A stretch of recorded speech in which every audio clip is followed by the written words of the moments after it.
For more than 2 years, the bond market has been flashing a warning signal that a recession could be looming on the horizon. That's because the Treasury yield curve inverted. But in September, things changed, and the yield curve has flipped positive. While that could be a warning sign that we're ever closer to a recession, it also means that there's opportunities in bonds.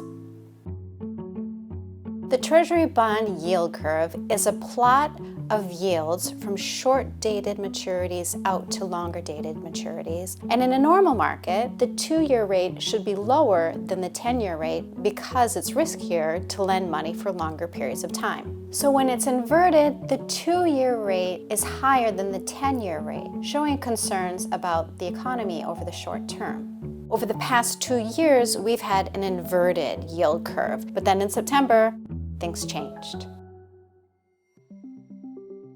To understand how we got here, let's look at this chart showing the spread between the 10-year bond yield and the 2-year bond yield. If the line is above 0, it indicates a more typical market.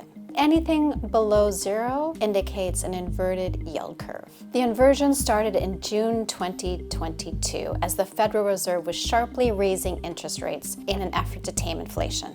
That backdrop worried Wall Street because an inverted yield curve has been a strong signal that the economy risks cooling too much and a recession could be ahead. After 2 years, the yield curve finally disinverted in early September, after it had been inverted for a record period of time.